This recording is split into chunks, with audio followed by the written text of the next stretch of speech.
नमस्कार। आकाशवाणी कटक आंचलिक संवाद पढ़ुचंती सत्यव्रत बेहुरा। संसदर बजेट अधिवेशन आज आरंभ हेब। राष्ट्रपति द्रौपदी मुर्मू अधिवेशनर प्रथम दिन में उभय गृह को संबोधन करेंगे। राष्ट्रपति अभिभाषण पर अर्थनैतिक सर्भे रिपोर्ट उपस्थापन कराजिबो। आसंता काली 2025-26 आर्थिक वर्ष पर अर्थमंत्री निर्मला सीतारमण संसद में बजेट उपस्थापन करेंगे। सूचना अनुसार फेब्रुआरी 13 तारिख पर्यंत बजेट उपरे आलोचना हेब। बजेट अधिवेशनर द्वितीय पर्याय मार्च 10 तारिख आरंभ हेब। बजेट अधिवेशन काल में 16टी बिल उपस्थापन कराजिबा लगी तालिकाभुक्त होइथिबा संसदीय व्यापार मंत्री किरण रिजिजू कहिसंती। बजेट्र रूपरेख एवं बजेट को नहीं विशेषज्ञ, अर्थनीतिज्ञ एवं साधारण जनतांक मध्यरे बहु आशा और आकांक्षा देखा देइछि। आकाशवाणी संवाद विभाग पक्षरु समाजर विभिन्न वर्गर लोकंठारु प्राक बजेट प्रतिक्रिया संग्रह करा जाइछि।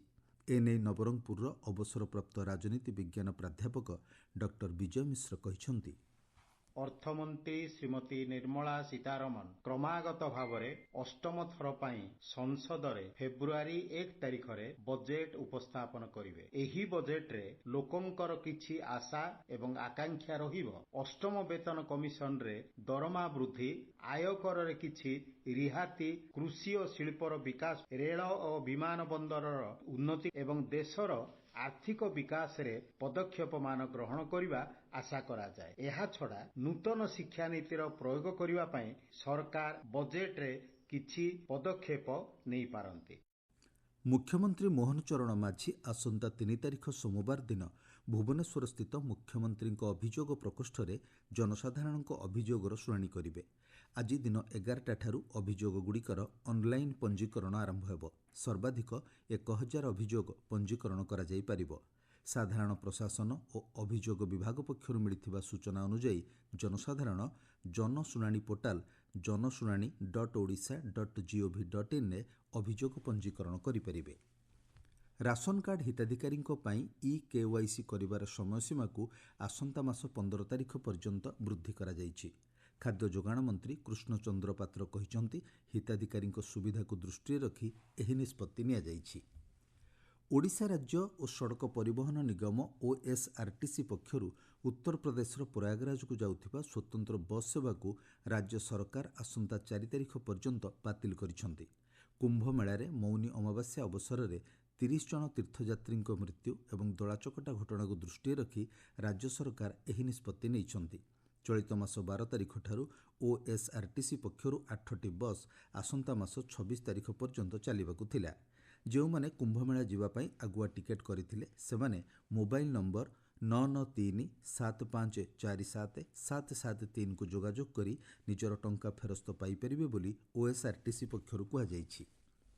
आसंता काली ठारू unified payment interface UPI ID रे विशेष अक्षर बा स्पेशल कैरेक्टर थिले व्यवहारकारी माने आर्थिक कारोबार करि परिबे नाही। यूपीआई आईडी रे केवल अक्षर एवं संख्या थिबा आवश्यक। साइबर ठकई को रोकिबा पई एही पदक्षेप निया जाइछि बोली भारतीय जातीय देय निगम पक्षरु स्पष्ट करा जाइछि। पुरी श्रीमंदिर रे आसंता 2 तारिख रविवार दिन श्रीपंचमी नीति और सरस्वती पूजा अनुष्ठित हेब। एही दिन रथ काठ मध्य अनुकूल हेबा नै श्रीमंदिर प्रशासन पक्षरु सूचना मिलिछि। भद्रक जिला कालीपड़िया ठारे तिहिड़ी महोत्सव में उच्चशिक्षा मंत्री सूर्यवंशी सूरज 9 जन प्रतिभासंपन्न व्यक्ति को संबर्धित करिसंती। महोत्सवर मुख्य अतिथि भाव जोगदे विकसित ओडिशा निर्माण दिगरे समस्ते संकल्प ग्रहण करने को श्री सूरज आह्वान देइछंती।